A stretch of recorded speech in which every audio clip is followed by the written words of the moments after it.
Meve left Aldersburg in ill spirits. Rather than provide the help she had hoped for, Demavend had merely sent her on to Mahakam. Her way west was lit first by the glow of a burning city, then by the smoldering remains of charred villages by the roadside. It was clear the war against Nilfgaard had taken a bitter turn.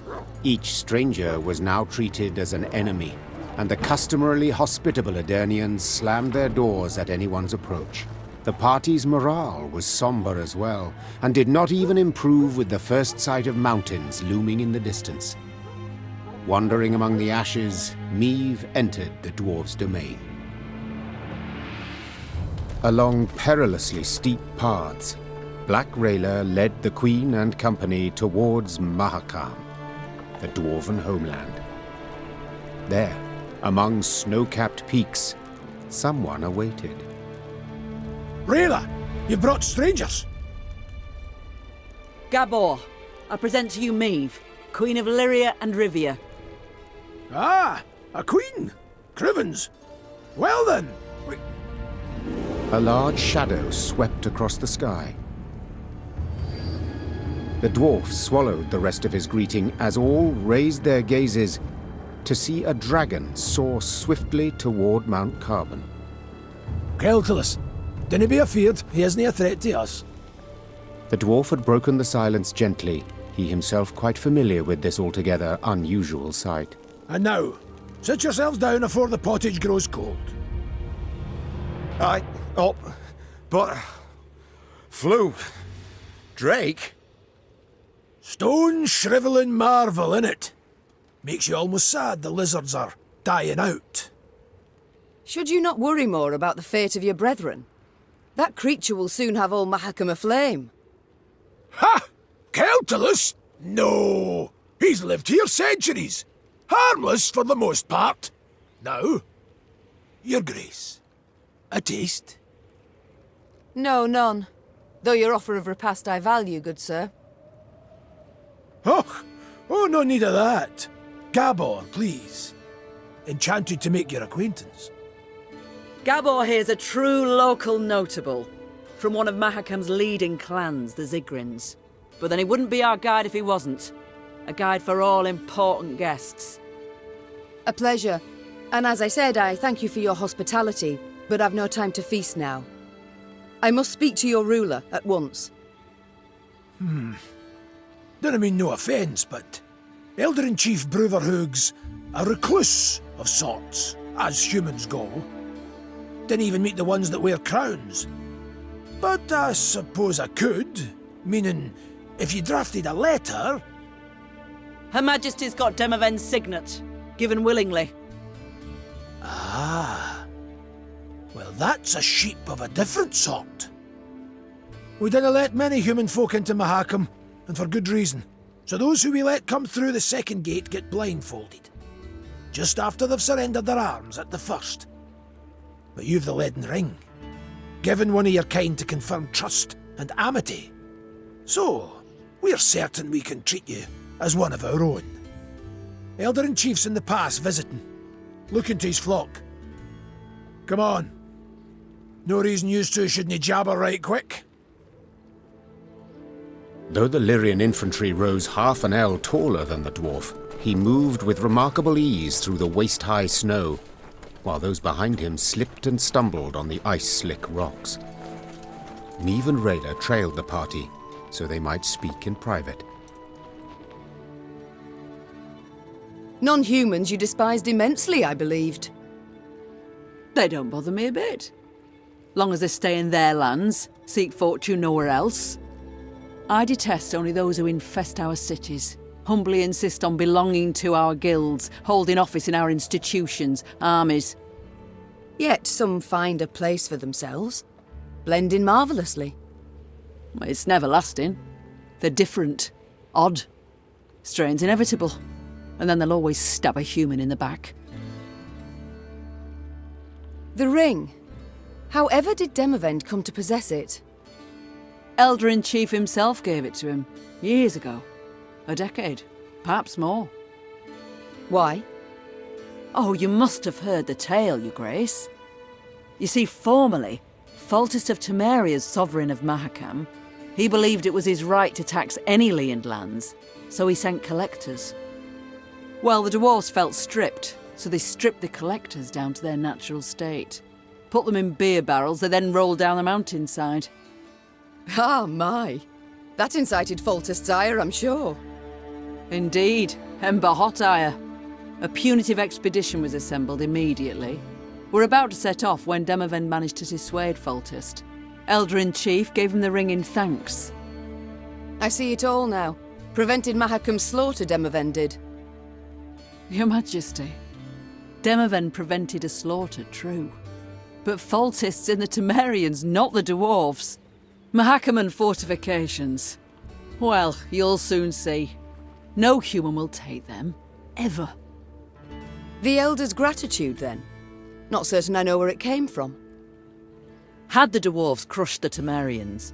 No, when they had done so, what would have happened? Why, retaliation against all non-humans in Temeria. Bruver knew this, so in fact, Demavend saved them. Exceptionally provident, the Elder-in-Chief. And shrewd as a swarm of snakes. So when you speak, beware his hiss, and weigh your every word. Rayla, your aid proved an unexpected bounty. I received orders. I fulfilled them to their end. My, I see. And what will you do now? Our paths diverge, not more. I return home now, where new orders surely await. Demavend has fled to the Redanian court, where he shall cower and not show his mug until spring has sprung. You know this. Would you not prefer to remain in my ranks? Fight the Black Ones bound at the hip? No, Your Grace. You have no love for me, do you? We are not of the same stock, Your Grace, so it's hardly my place to... Stock and place be ploughed. We must speak from our hearts. Two women, no enmity. Tell me why. I did something you could not abide. It was what you did not do, rather. In Edirn, you are far too lenient on those elves. As you are ever, prepared to forgive, extend clemency. What would you have me do? Let you cleanse, rid the wood of all non-humans? Wickedness demands wickedness. Blood calls for blood. Very well, Rayla. Then go and drink of it if you must. Lips pursed, eyes locked, Meve and Rayla took each other's measure a last time. The warrior then bowed in a manner some might think excessively courtly, turned on her heel, and rode off down a slope. Meve gazed after her until she disappeared behind a snowbank, then gave her mount a solid dose of her heels, and rode on, irked as a hare in a briar patch.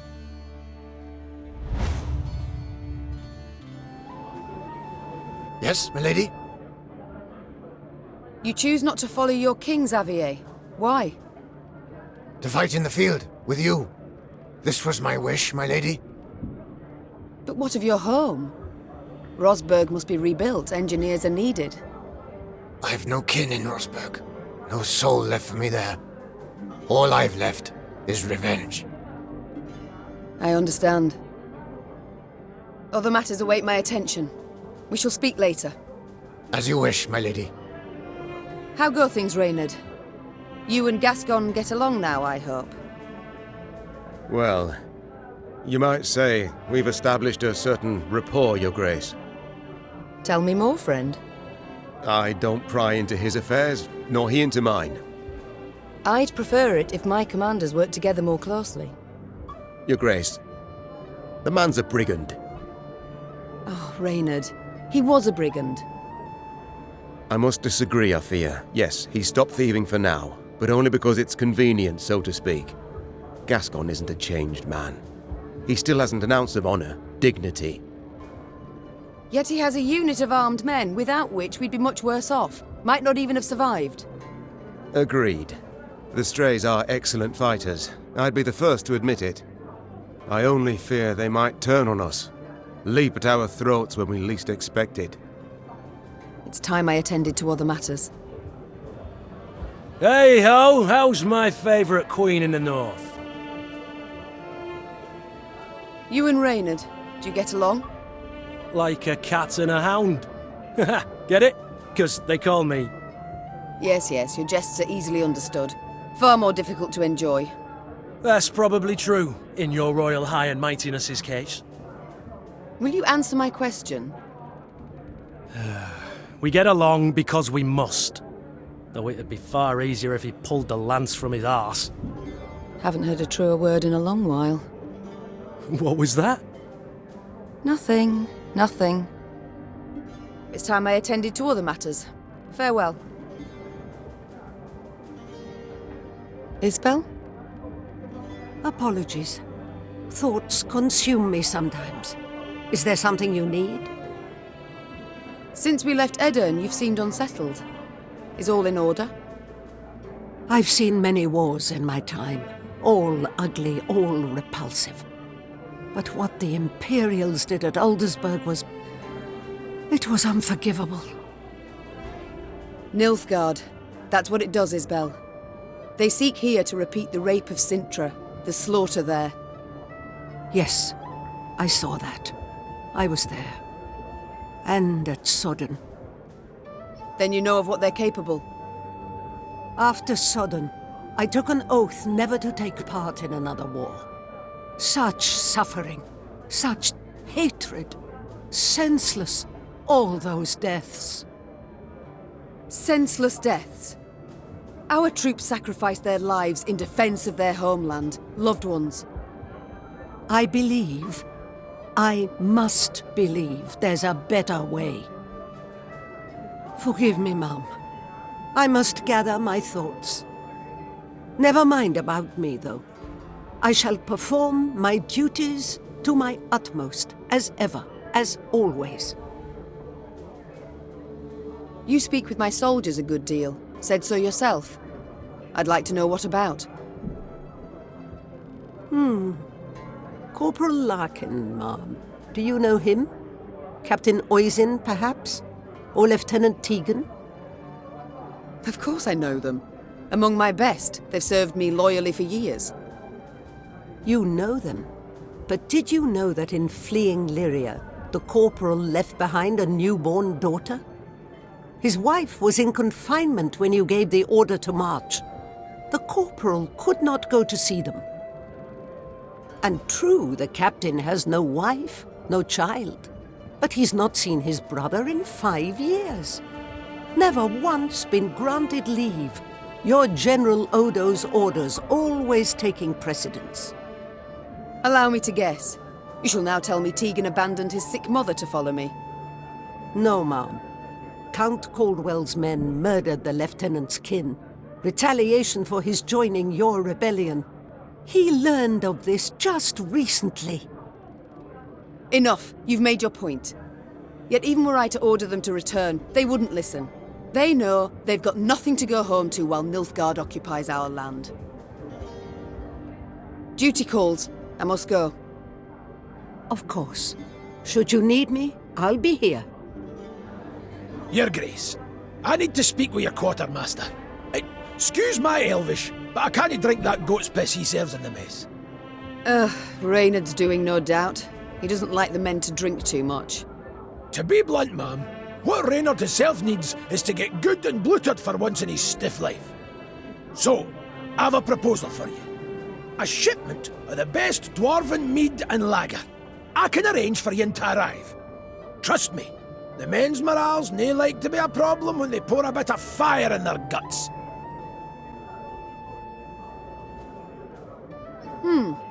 Good point. Very well.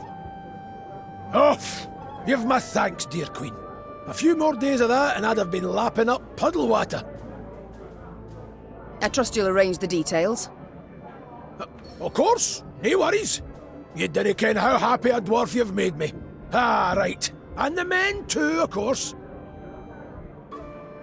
You're a Zigrin, are you not? I know the name.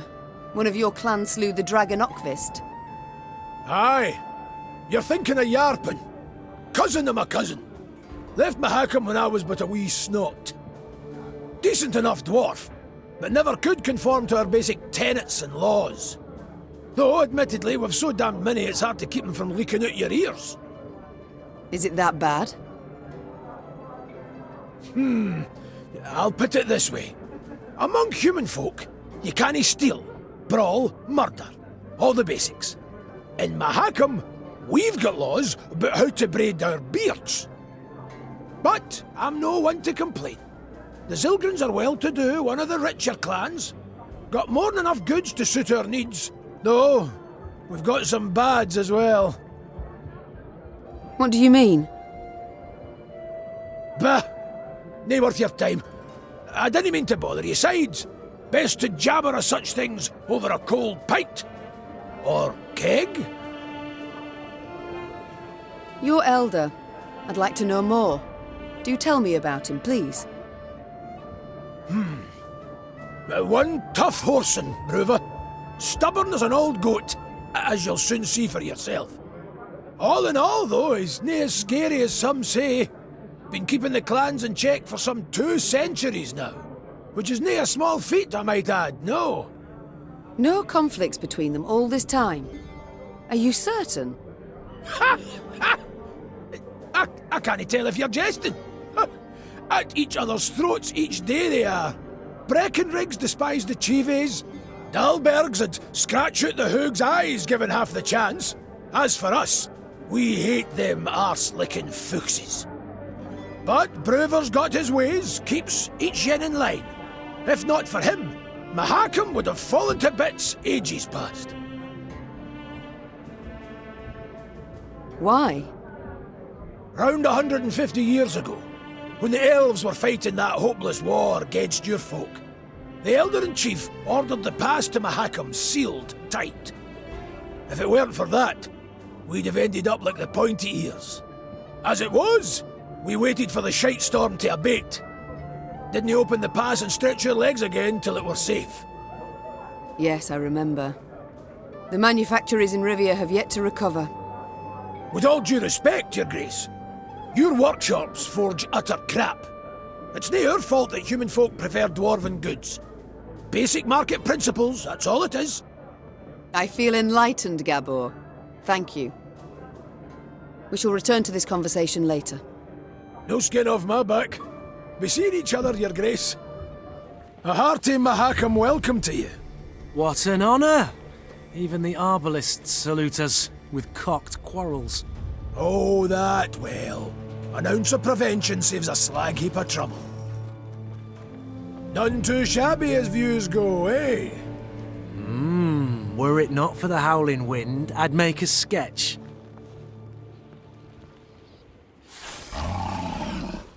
Meve rode slowly, her surroundings interesting to her, her ears keen to take in the cacophony of sounds. The sharp whistle of wind rushing past towering peaks, the squeak of wagon wheels rolling over frozen snow, and the roar of beasts. What the... I dare not venture a guess. Gabor scratched his chin. An ice troll. Or one of them Barbigazar bejabbers. These beasts, are they tame? As the dragon? Not in your life. Fierce horsens, every last one of them. Spring cleaning year past, 1 year bit my arm clear off. The Queen's brow rose in a silent inquiry. All right. You don't quite ken the context. Each spring, with the melting of the snows, a good bit of that filth comes out the ground. That's when Bruver Hoog summons all dwarves for spring cleaning. We cut down as much of the filth as we can, and that means relative calm the rest of the year. Out of the corner of her eye, Meve noted a dark shape darting between rock formations. Calmly, she drew her sword and brandished it a time or two to warm up her stiff arms. Seems it is our lot to assist you with this cleaning. Lyrians, arms at the ready. Prepare to fight. Stop standing around like corns on a toe! Get to work! All right. You got some splaining to do.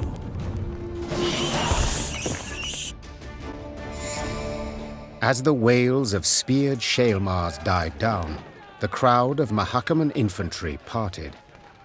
A dwarf stepped forth, grey as a snowfox, wrinkled as a prune. He walked with difficulty, supporting himself on a battle axe, its two heads dripping blood. This would be our Elder-in-Chief, Bruvor Hoog. And who might your guests be, Gabor? Meve, Queen of Lyria and Rivia, and her associates in court. My regards, Elder. I come... You come for something. Coin's my first wager. Fighting bodies my second. Well, what is it you want? I'm on in the years, aye, but I'm not gone dotty. Tja, you menfolk. You got to fall on hard times to remember us dwarves. I've come with a design in mind, I cannot deny. But hear me out and you shall see. She's armed! Gabor! Why the devil did you let her in here like that? And without a sack or her heat! She has the leaden ring, Elder. A gift from a king. From Demavend, lassie, I ken that already. Trust a man, give him something of value, and he'll go and give it away as easy as a street whore gives away nubs. It's a good thing he didn't pawn it. Sons of humans.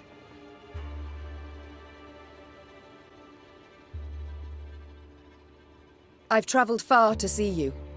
Hear me out, I beg you. Let it be my loss. Go on, have her away. Nilfgaard has overrun my realms. It has overrun Edirn. The Blackclads are at the foot of Mahakam. They will seek to overrun your land sooner or later as well. We must act. We must react together, while there is still time. Time? What do you ken of time, lass? Got how many summers to you? 40, maybe? Had you grown up amongst dwarven folk, at your age you'd be learning to crochet dolls. No more than that. I've seen 400 summers come and go. And I've been elder for 200. And you know what I've learned in that time? That meddling in your idiot scraps doesn't ever bring any good. Now, on a normal day, I'd have you all thrown clear out of this land I love. But you've the leaden ring, and that grants you the right to hospitality. And here, in Mahakam, laws and rights are sacred. You may stay in the pass so long as you wish. Young Zigrin'll serve as your guide. And once you've tired of the mountains, well, you ken the way down into the valleys. I bid you farewell. My Lord Elder, with all due respect, we came to your aid. We smote the beasts with you, yet... And who the demons is this one? Count Reynard Odo. Ho ho, Odo, Lodo, Bodo! Now, you listen and listen well. We didn't ask for aid, and you know why? 'Cause I've my dignity. Not like some. Mates and wenches! Spring cleaning's done, beast culling's over. Mount Carbon beckons us home. Follow me! Your Grace, be not dismayed. We will find a way. Manage we shall, true. Though damned if I know how. We have none other to whom we can turn, no other land where we can flee. Let us convene in council, Your Grace. Consider together what's to be done. We've yet Redania, Temeria... Your Grace, might I draw you aside a wee moment, for a jabber? Reynard, please excuse me. Well, what is it you want? I ken the Elder-in-Chief dinna make a good first impression. And the second? Is it any better? To be quite frank, no. I'll try elsewise. Not all's lost, trust me. Bruver's a stubborn goat, no doubt about it, but a goat to be persuaded. And I happen to ken how. The selfless impulse to help? I don't believe it exists. So before you describe how you aim to aid me, be kind enough to explain why you wish to do so. Unsolicited, mind you, and clearly against your elder's wishes. A query of my own to answer yours. Do you ken when Bruvor Hoog last strode down the mountains into your lowlands? I know not. While King Sambuk sat on the throne? point of fact, never. Hugh was born here and he'll die here, like most Mahakam and dwarves. Whereas I'm a frequent visitor in your human lands. Been an emissary to royal courts, trade guilds, mummers' troops, and I've eyes. I can see all the rubbish goes on between yous. Nilfgaard's insatiable. The Black-Clads will not stop till they've put the whole continent neath their boot. From Ophir in the south to the Dragon Mountains in the north. Gods forbid they grip all the Nordlings' realms in their vice. 'Cause then we'll have their hordes all round, controlling all the trade routes, supply lines, diversions even. And then they'll control terms and prices. Ooh. We dwarves have never been on a lead, let alone a short one. So, in short, we'll all be better off with the Black-Clads back across the Yaruga. And I've seen your grace. Seen you in battle. You've brawn and bite, and with the right support, you can drive them back. I ken that well. Very well, I'm all ears. What must we do to spur Bruverhoog to aid us? I might start with the thorn in our side that are beasts. A bigger thorn than most expect.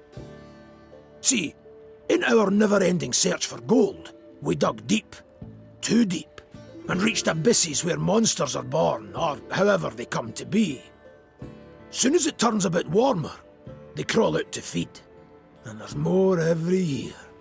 What you saw there, the spring cleaning, that's just light yearly upkeep. It dinna go at the source of the blight. Every spring we cull enough so we can live and trade and mine normal-like. But there are corridors in the upper valleys midst the peaks, where more lie waiting to pounce. So many, there's settlements that have done been abandoned. I still fail to see how this relates to myself and Bruver. Your Majesty, slay the beasts down to their last, and you'll win the hearts of the clans. All of them.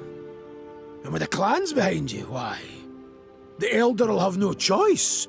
He'll bend an ear, treat you serious. You got two sites through which beasts swarm in great numbers. There's Davor's Abyss, and an abandoned underground settlement called Burr's Rump. Destroy those, collapse the corridors, problem solved. You colour the solution as simple and known. Why has Bruverhoog not gone at the matter? Ha!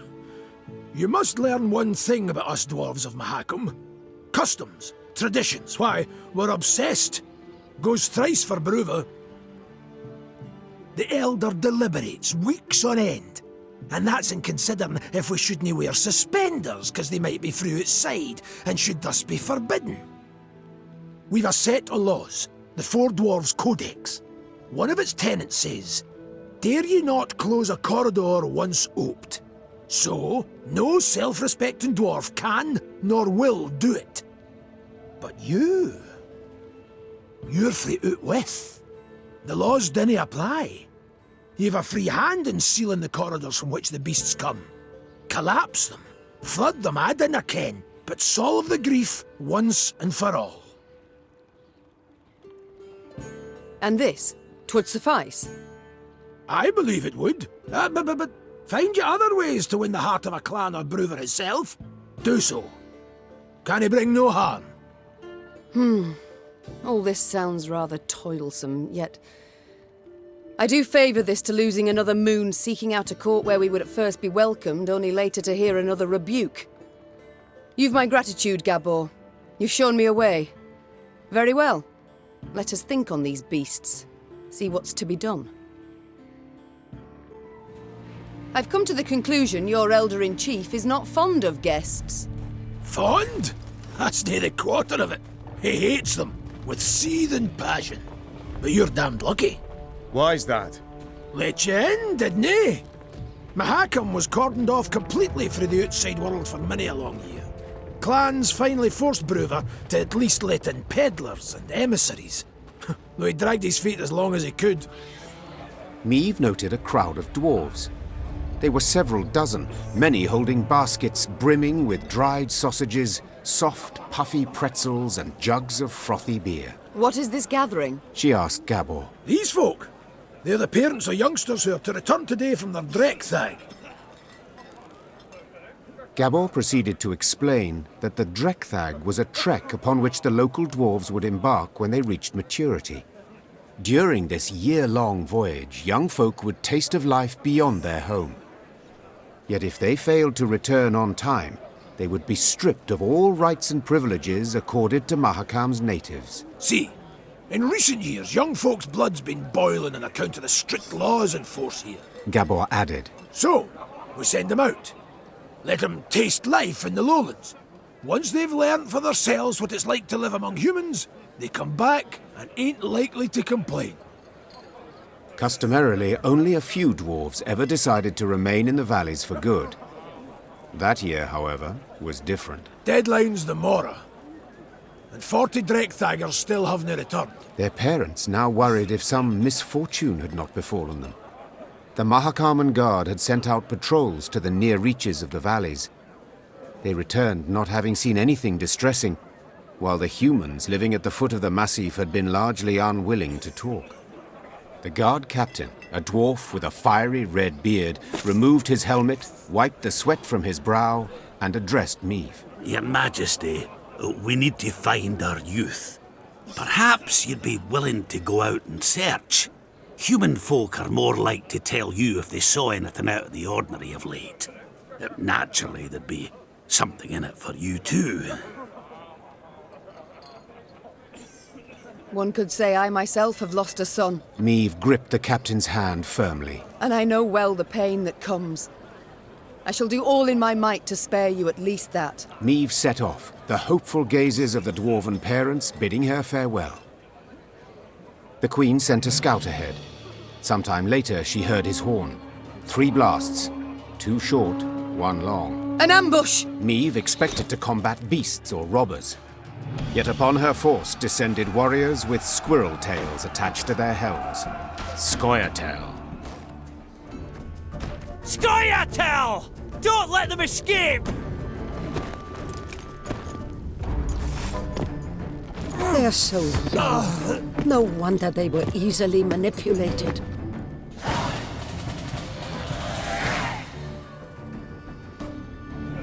As soon as the battle had come to an end, the prisoners were brought before the Queen.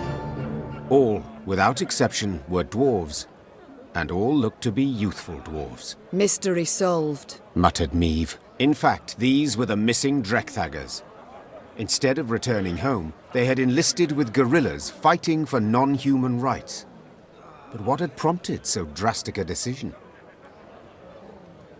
I was impatient. Wanted badly to turn 50.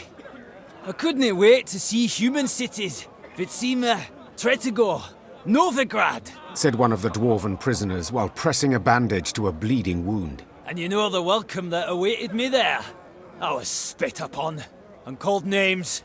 I saw ghettos, massacres. And how was I to go back to the mines after that? We must fight while we still can. Before the humans come to cut us down, we must tell the rest of ours the same. Pull all Mahakam into the fight. Meve's soldiers stood waiting for her to protest, to accuse the dwarf of lying. But the Queen could not pretend she did not understand why the dwarf had taken up arms. Without entering into a discussion, she ordered the prisoners taken to be tried and judged by their kin and elders.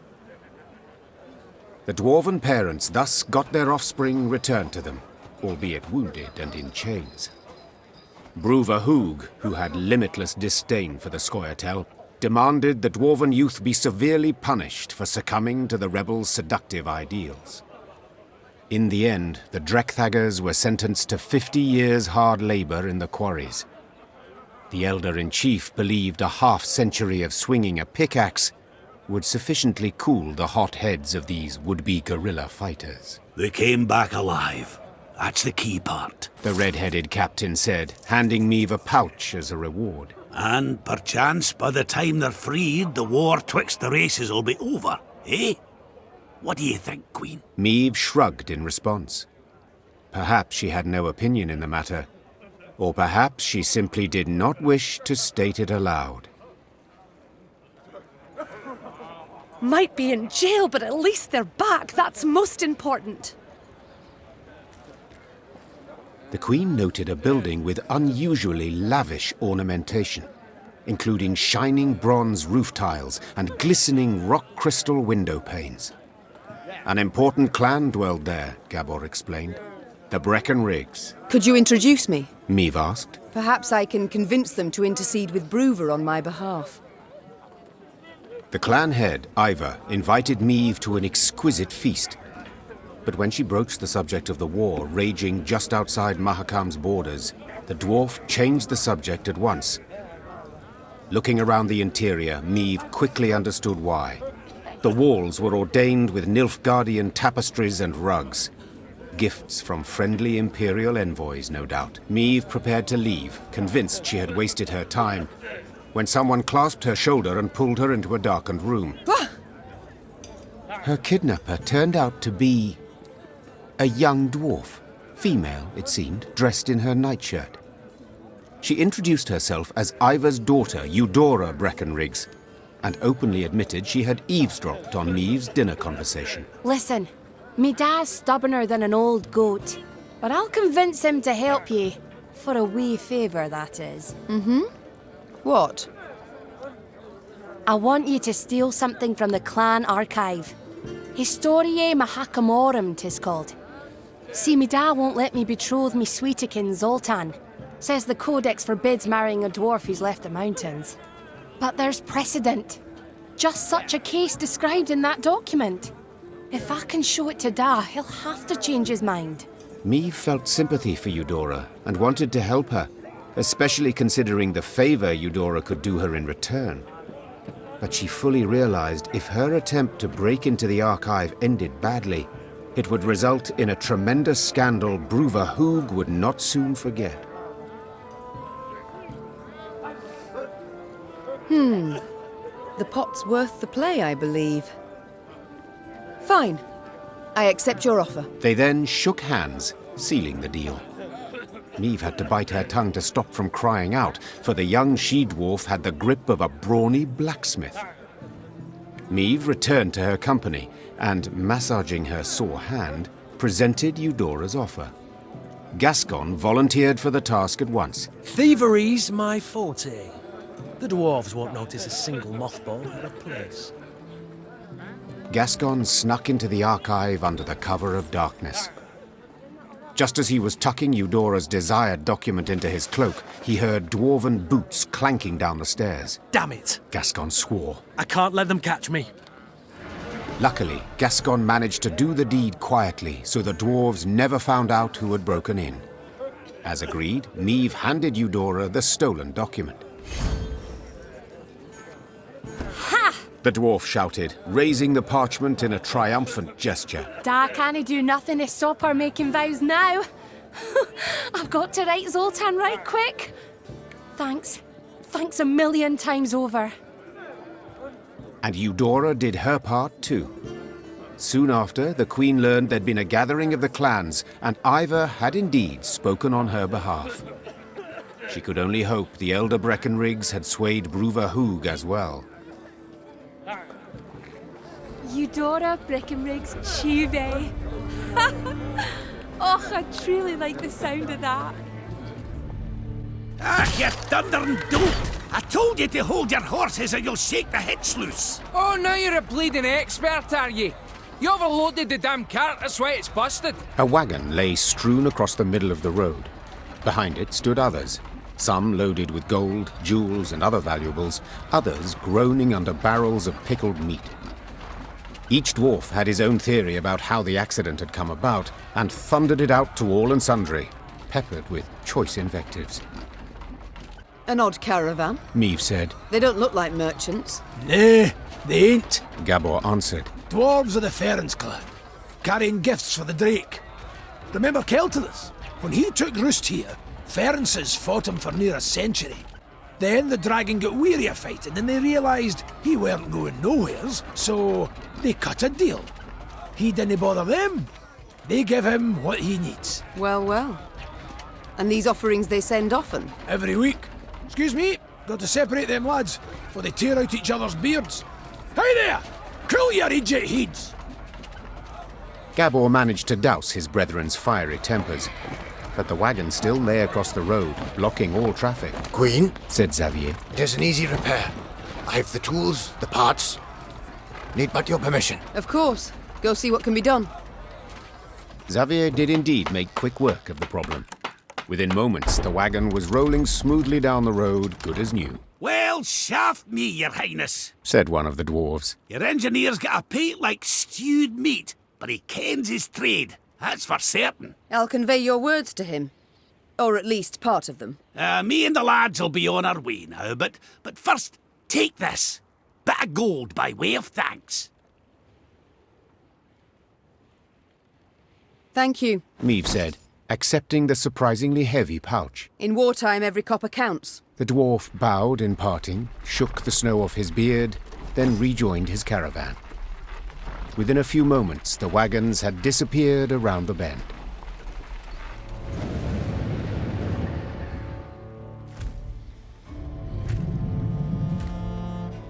A pillar of smoke rose above the mountains, and a sooty aroma filled the air. Fire, Gabor said, then took a deep sniff.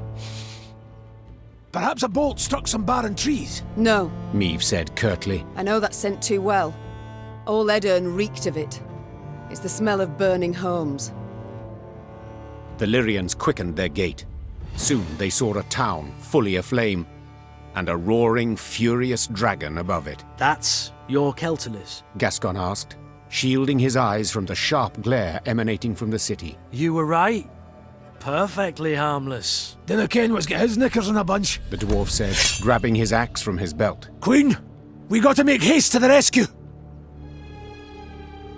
Reynard! Meve called out. Have our men wet their cloaks for a modicum of fire protection. We move as soon as they're done. Your Grace, they are but common soldiers. To fight a dragon. I know, but we must help them, or at least try. While Reynard went to pass on the order, Meve turned to Gabor. This dragon, has it any weakness? Fear not, said the sombre dwarf. Except a fondness for raw meat. Meve nodded and swallowed dryly. Despite the cold, she felt sweat pour down her scalp. Stifling her fear, Meve gave the order to attack, and her soldiers rode into the flaming city. From up close, Keltalis looked even more terrifying. Though enormous, he moved with shocking agility, like a lizard scurrying over sand. With one swing of his paw, he snapped the necks of 3 dwarves, then bisected a 4th with a powerful bite. After that, he turned his attention to the Lyrians. More of you! He said, twisting his bloody maw into a horrifying smile. God! Behind me! Stay together! Ah, shite! He's raging now! Watch out! Your Grace, we're taking losses!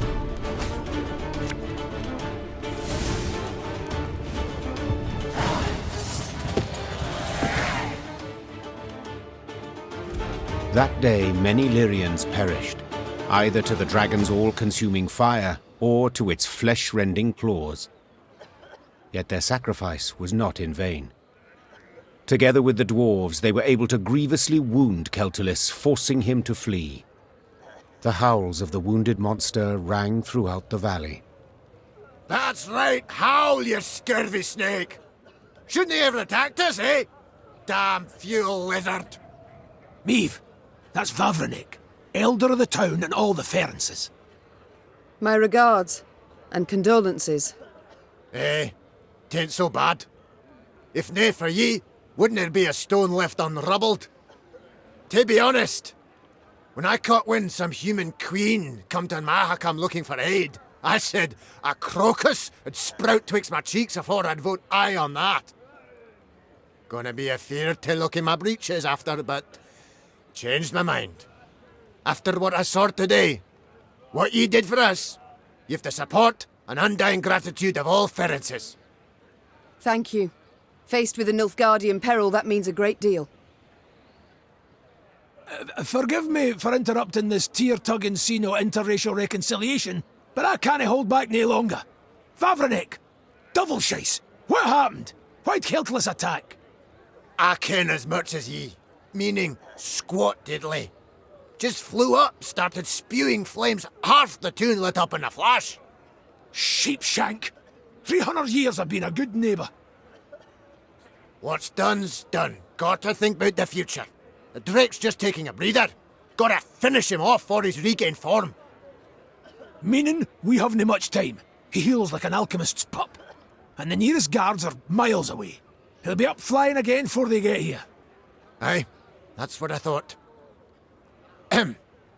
Perhaps, your grace, you'd, What? Jest you must. I ken you're tired frae the fight, dinna want to risk casualties, etc. But remember, the beast's sleeping on a bed of gold and rubies. All belonging by right to Brother, of course. But if quibbling some wandered off, he'd nae notice. I admit that does alter my calculations. Besides, the dragon was badly wounded. Putting it featherly, blood poured out of him like a leaky bladder. Just needs a coup de grace. Fine. I'll do the deed. Ken you'd see the light. Oi, Vavrenik, Vavrenik. This lady's gonna make your rump a regular crocus garden. Aye, Queen's doing us a great service. One that'll profit us both. So, where is Keltulus's lair? North of here. It's a vast cavern. Ye canna miss it. Meve bid farewell to Vavrenek and set out on her way. Did her way lead to the dragon's lair, you ask? Shh. Let's not spoil the surprise. Keltulis' lair was indeed impossible to miss, as would stand to reason, for any space capable of containing a dragon must be enormous. The lair's maw, a black triangle cut out of a vast plain of snow, loomed from afar. Confirming the dragon's presence was the powerful odor emanating from it, one of sulfur and blood. Well then, Gascon said, ready to become a legendary dragon slayer? My father oft said, never should you count pelts till the hunt is through. Meve said, dismounting her horse. It's all the more true when you hunt dragons. He's wounded, yes, but one puff of flame, and we shall be not legends, but corpses. Leave all thoughts of foolhardy bravery behind. The Lyrians crept across the dragon's threshold. They walked single file, shields raised, watched by bats hanging from the ceiling. Keltulis lay curled up on a bed of diamonds and gold coins turned red from his blood. Seeing how he strained merely to lift his massive head, Meve knew the dragon no longer posed any threat. Come to finish what your poison began? The monster croaked hoarsely. Fine. Do it then. Keltulis turned over, exposing his vulnerable underbelly, and waited calmly for the fatal blow. Wait. Meve said, dropping her sword. What poison?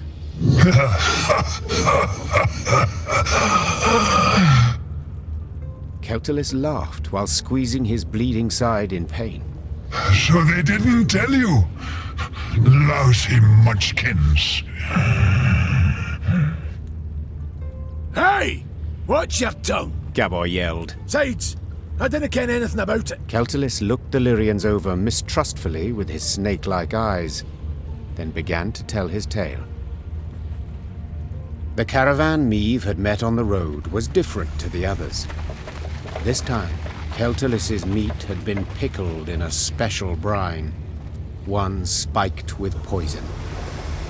As the dragon lay curled up in pain, Ferenc dwarves entered his lair and smashed his eggs. So if I understand correctly... Meve interrupted. You're female?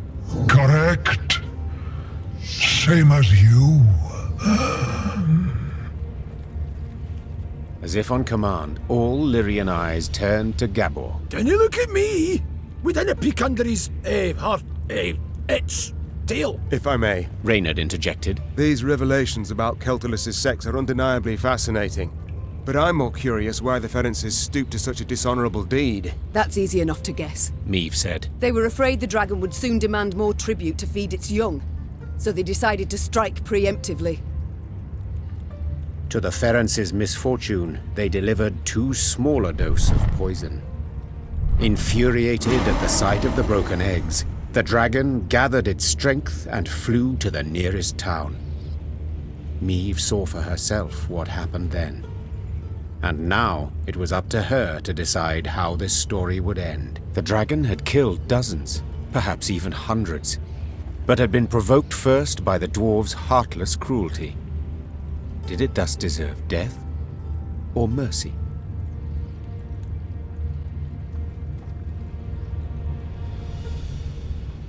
When judging my subjects, I would sometimes not know who bore the greater guilt, said Meve. But as ruler, I had to reach a verdict, often a harsh one. The Queen returned her sword to its sheath. This is not my land, Meve said. Nor are these my subjects.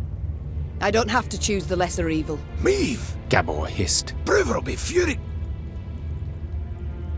Let him. And you, dragon, swear me this. When you heal, you shall leave Mahakam and never return. You've my word. And my gratitude. Meve was about to leave the cavern when the dragon blocked her way with its tail, then gathered a smattering of valuables at the Queen's feet. Each would be the prize of the Lyrian crown jewels. News that Meve had spared the dragon, which had killed dozens of dwarves, did indeed enrage the inhabitants of Mahakam, the Ferences in particular. But when the clans considered driving the Lyrians from the pass, Elder Vavrenek opposed it. No matter what happened after, he had sworn Meve his undying gratitude. The blizzard's blowing in. Your Grace, perhaps we'd best pitch camp and wait for clear weather. Tain't a bad idea. Said we might be waiting a week. Then we march on. We've no time to waste. While we ride to and fro begging aid, Nilfgaard grows in power. We must obtain reinforcements as quickly as possible and liberate our home. Meve rode on in silence, endeavoring to work out the length of her exile thus far. A scout's call tore her from her reverie. Your Grace! You must see this! With a grave mien, the soldier indicated a track in the snow. The hobnail boot print was all too familiar. Meve had seen it before, upon Lyria's sandy tracks, and midst the ashes to which Edern had been turned. Nilfgaardian footmen, seethed Meve. Marched through of late, interrupted Gascon. A day, perhaps 2 days past. The scouts had learned a Nilfgaardian caravan with an armed escort had recently arrived in Mahakam. The invaders had brought with them chests brimming with gold and jewels, then exchanged these for the finest Mahakaman-forged swords and spears. A scout gave Meve one of the coins the Blackclads had used for payment. Upon the coin's back, the Lyrian eagle. They pay with gold from my vault, the Queen said through gritted teeth. For arms that will cut down my fighting men and subjects. We might yet pursue and hunt them down, said Reynard, a spark in his eye. And make certain Ed Dahi never lays hands on those weapons. You might, I can. Piped up Gabor, who had been listening to their exchange. But you might also recall, we Mahakamans are neutrals who assure all guests within our borders safety. True, formally speaking, the Nilfgaardians have passed outside them, but attack them a stone's throw from our gates, and you'll see Bruver's rage come out his ears as steam, and out his arse as fire. Gabor, forgive me, said the Queen. This caravan we must attack. I must stop the Nilfgaardians.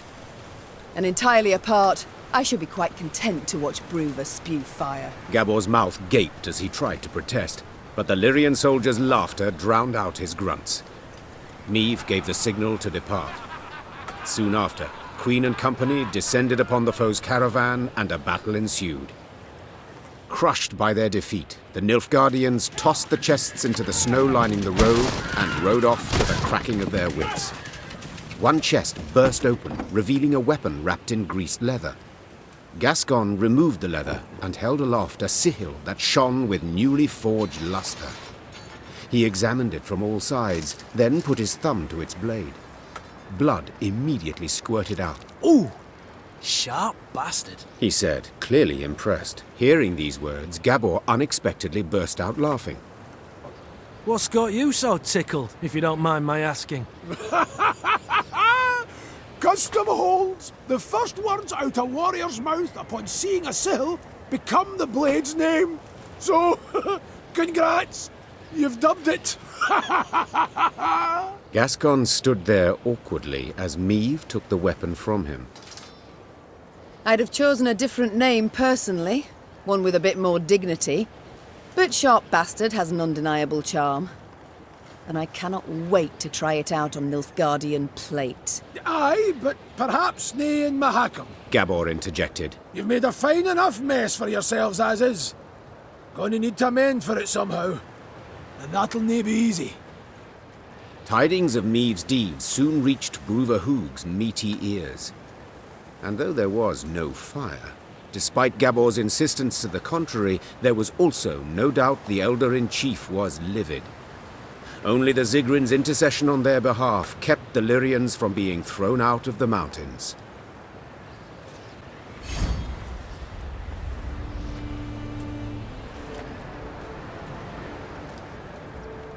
Meve squinted and gazed off into the distance. It seemed to her that hundreds of black patches covered the peaks on the horizon. Once she had ridden up closer, she realized these were the windows of homes carved out of solid rock. Our pride this was, sighed Gabor. Burra's Rump. A city carved out of mountain rock. Hundreds of miles of tunnels, dozens of steelworks, smithies and forges. Now, it's a vast lair to monsters. They ooze from underground, weave their nests, hatch their young, and when hunger hits them in the gut, they prowl down into the pass. Meve stood at the entrance to the underground city. The monumental gate, cast in bronze, lay on the ground, folded multiple times as a scroll of paper. Out of blackened windows oozed a stench of rotting meat and mold. The Queen bent an ear to hear water dripping, and, in the distance, a metallic scraping. A sound akin to chitinous scales rubbing against rock. The soldiers await your order, Your Grace, said Reynard quietly, as if he feared he would wake the beasts asleep in the caverns. Do you recall my words as we fled Lyria? Said Meve, turning to Reynard. You swore you would retake your crown, even if you had to penetrate hell to do so. Time to follow that oath. The Queen inhaled deeply and stepped forward, her sword raised and prepared to strike or parry. Moments later, it was swinging, biting, as the current tenants of Borrow's Rump came out to meet her. Oh, this stench is foul. Ah, damn it! They're hatching! Place is about to swarm with creepers! This way! Follow me!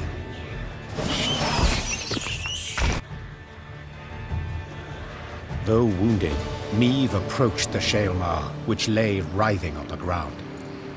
She then ran her sword through its heart, finishing it. Yet so spent was she that she lacked the strength to pull her blade from between the plates of the chitinous armor. The beast near took me. She whispered. It was very close. The Lyrians reached a vast hall that had once served the clans as their meeting room. The stone benches were covered in sticky slime and insectoid eggs, while bats of varying size hung from the crystal chandeliers. Gascon rummaged through old, weathered bones, surely hoping to find something of value.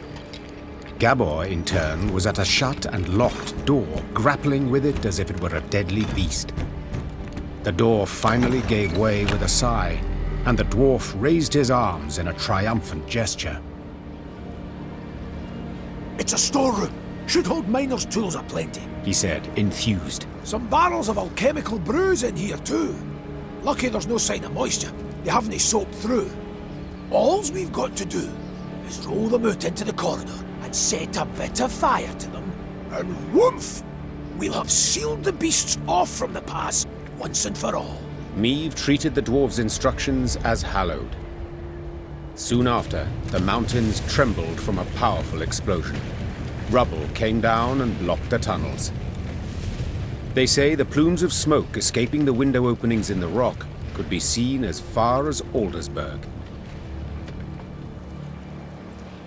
Dark clouds hovered over the horizon, and a strong gale snapped their banners. Damn it, a storm's coming.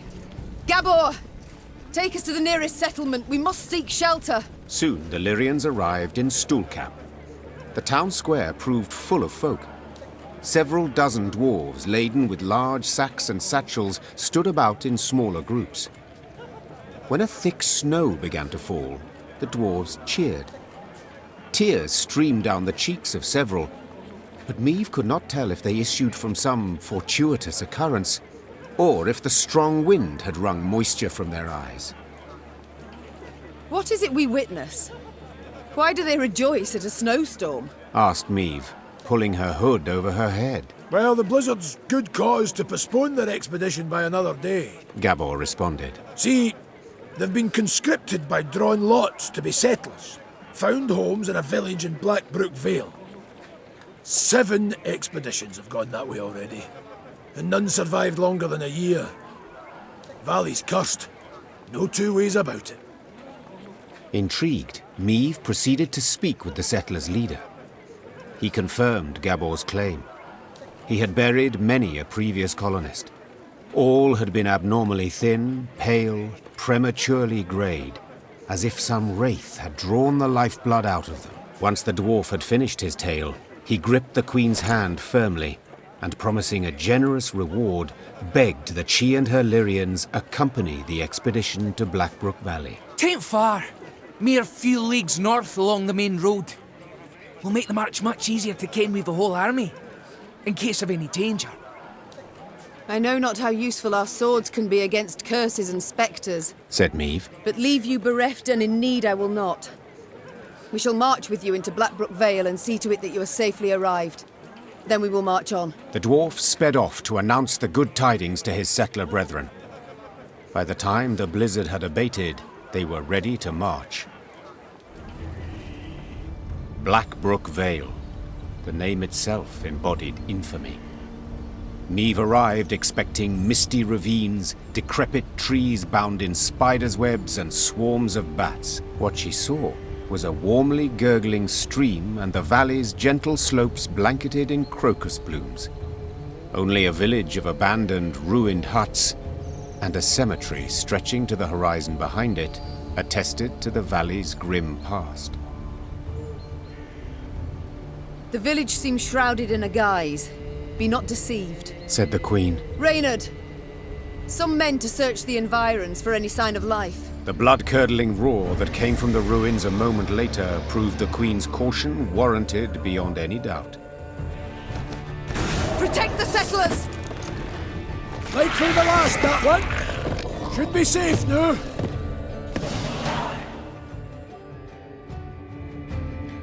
Following the victory, the settlers' hopes seemed renewed.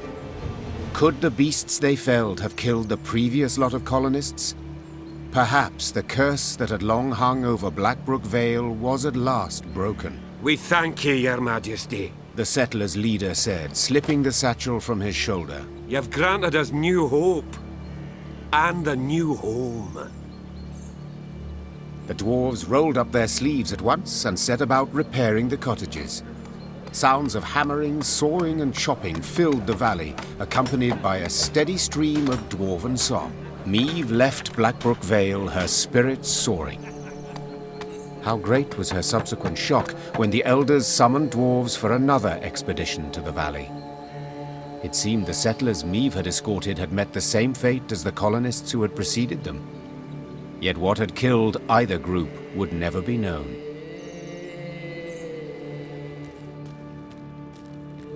Meve had stopped and was removing packed ice from her mare's fetlocks when Gabor Zigrin approached. The dwarf squatted at the Queen's side, glanced about quickly, then started speaking in a barely audible whisper. Your Majesty, I overheard some folk talking in the smithy. Birdies claim there's treasure, true riches, in the hills near Brookvale, south of here. Stowed away there. And nobody dares go looking for it on account of beasts that have made their lairs there. But you've got a wee army behind you. I reckon you could try. Might be worth the risk, eh? The Queen brushed the snow from her knees and, raising a hand against the glaring sunlight, peered towards the mountains. Though tempted, she had doubts. To start, the rocky scree at their feet warned clearly of avalanches. I shall think on it, she answered, before vaulting into her saddle. The rumors Gabor had overheard were true. Scouts returned with news of a cavern at whose mouth lay rotted logs, an indication that something of great weight may have been rolled inside. Chests full of gold, for instance. Then again, paw tracks clearly showed some beasts had made the cave their home. Right. Decision time. Enter or scramble back down, said Gascon, rubbing his hands together for warmth. Please hurry. This frost is downright biting. We've scaled this high. Foolish we'd be to descend empty-handed. Fall in behind me! The Queen took the fore, sword in one hand, torch in the other. The flickering flame's glow illuminated the cave's interior, casting long shadows. Meve was certain some horror would leap at her at any moment. And she was not at all wrong. As soon as the last beast had fallen, the Lyrians took to seeking out the treasure. Soldiers dispersed throughout the caverns in a rush, penetrating every last corner. Finally, one called out, "Got it! Got the treasure right here! Treasure! Shiny stuff!" A number of steel-reinforced chests lay up against the cavern wall. Meve blew the dust from the lid of one and lifted it with some difficulty. She had hoped for gold and jewels, bars of Mahakam and steel at the least. Instead, she saw thousands of time-tarnished copper coins with a hole through their centre. What's this bloody crap? Tokens of some sort? Aye, that's right. Holy Guldens, we call them. They're, currency in Mahakam. Get our wages in them. Use them to cop victuals and hooch. What of arms, armour, tools? Nah. Oh, that's given to us. Clan provides it. Is that what you need? Weapons? Oh, feel the agent now. Brought you here for no reason. Yet these tokens, they can be exchanged for other coin, can they not? Temerian orens or Novigrad crowns? Aye. Doable in theory, but not at all clever. Rates are crap. See, the elders keep 'em low to make life difficult for dwarven folk. Discourage 'em from leaving Mahakam. What's this? Common dwarves use no gold? You cannot be serious. Yet I am. What good's gold to them? Clan gives them all they need. And victuals and hooch beyond need, they get for tokens. Yet you trade with humans. Gold coin you take for your goods, the coin must serve a purpose. What is it? We hoard it all. In vaults. Great piles. Down bottom lie ducats dating from the reign of that dozy ham-shanker King Dagrid. And you do not put it to use? Acquire anything for it? Then it's true what folks say, that you love gold too much to part with it. Hoard it for pleasure, as dragons do. Point of fact. That there's pure drivel. Gold's a metal like any other, just yellow. We hoard it for our safety. Your safety? I fear again, I simply don't follow. Couldn't it be simpler? Soon as human folk get it in their heads we's a thorn in their side, we'll spend it. All of it, in a jiffy. Excess coin supply, that's called. Matter of days, gold'll be worth less than sawdust. And you're tossing banks and economies, bam, on their arses. There'll be nothing left of them. They'll cave in faster than a mine shaft with rotten props. Why are you all ogling me? With human folk for neighbours, we dwarves got to be damn vigilant, as sheep round wolves. So how can these tokens serve me? We must trade them. Even should we get a pittance, it will be something. The soldiers demand their pay. Ah, your bum's out the windy. Fighting men want full dixies and tankards of hooch. Coin's but a means to that end. What do you suggest, then? As I've been saying, the tokens we use to purchase nourishment and mead, and what you've got in those chests, why, that'll do to fund a feast the likes of which Mahakam's not seen since Brewer was sworn in as Elder-in-Chief. The fighting men'll eat and drink their fill, carouse about and forget their due and pay right quick. And invite the local dwarves to feast with you, and the clans'll look kinder on you too. Caution be damned. Your Grace, I feel obliged to remind you we are at war with Nilfgaard, and every copper... Should go to building our army, I know. But we live but once, Reynard. Sir Gabor, take the tokens, and arrange me a feast so grand that Ebdahi himself shall hear us revel. As Meve's force could not possibly fit in a tavern, the feast was laid out in a storehouse. Crates arranged in rows served as tables and benches, while the windows were festooned with lion's foot and pasque-flower. Great barrels of mead, cognac and vodka were rolled in, and when the soldiers saw this, they broke out in cheers and laughter that lasted till dawn. Pour us another round, you lovable Lyrian bastards! For he's a jolly good a jolly good dwarf. There was food and drink enough for the dwarves of the pass, who, with Meve's men, raised tankards in hand and voices in song the night through. To see them sharing tales and playing cards, one would not believe that anywhere down the mountains, through woods and across plains, humans and dwarves might, for the softest slight, leap at each other, murder in their eyes.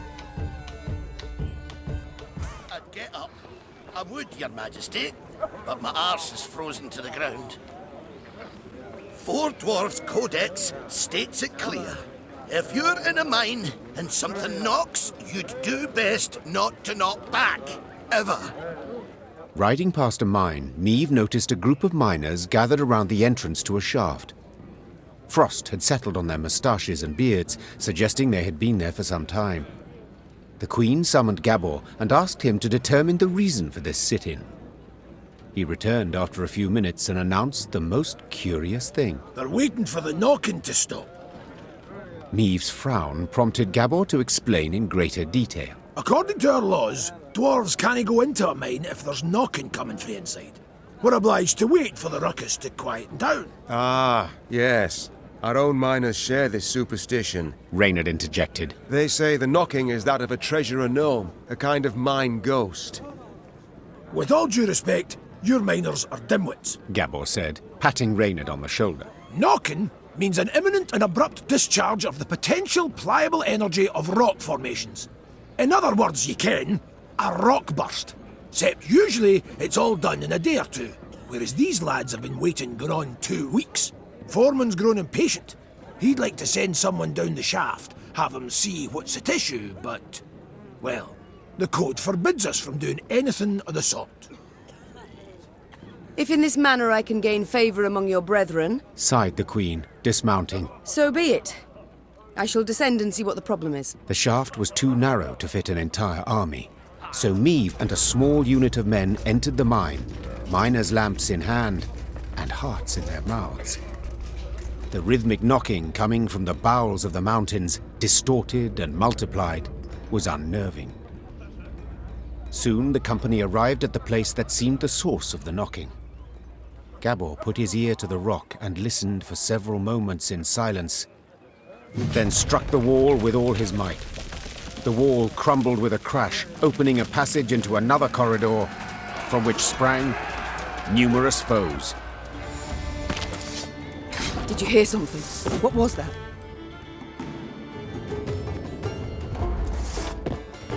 Stop! Stop, we surrender! Both sides were surprised. Both fought in the weak light of torches, nearly down on hands and knees. In the end, the Queen emerged victorious, and as soon as she had returned her sword to its sheath, She asked the new prisoners a question that was on everyone's mind. Who the devils are you? The captives looked at each other in disbelief, as if before them stood a ghost. Finally, one of them managed to choke out a response. Your Highness, we're your subjects. Meve recognized the accent at once. The men came from Rivia. But what were they doing so far from home? According to the prisoner's account, after the Nilfgaardians' invasion of their kingdom, terrible poverty gripped the land. Seeking bread, some desperate inhabitants had gone to the mountains of Mahakam, engaging in wildcat mining in search of precious ores. Without asking the dwarves what they thought of this. You know yourself, my queen, explained one captured Riv. They guard their treasure real jealous-like, don't care a whit about the suffering of others. They see us starving down in valley and don't lift a stubby finger. Sadly, the Rivians had dug close to existing corridors. When Gabor destroyed the wall that stood between them and the dwarves, they were convinced they were being attacked by monsters, so they raised arms in self-defense. Meve, 'tis a tough nut to ken, said Gabor. But let's nae kid ourselves. These men are thieves, and we must hand them over to the Mahakam guard. So they may do what? Sentence them to hard labour, or hang them at once? Said Reynard, his usual calm shaken and his voice raised. These are your subjects, Queen. They coveted their neighbours' goods, true, but only because they had nought themselves. The foreman wished for the knocking to stop, said the Queen. And so it shall. As for you, go back to Rivia, and tell all their queen shall soon return, leading an army. The grateful Rivs quickly packed up their tools and left the mountains. Meve had no doubt Bruva Hoog would soon learn of the affair and would certainly not approve of her decision. Yet she preferred to face the Elder's wrath than send her subjects to a dwarven prison, or possibly to their death. Well, boys, a wee swig and we get back to work.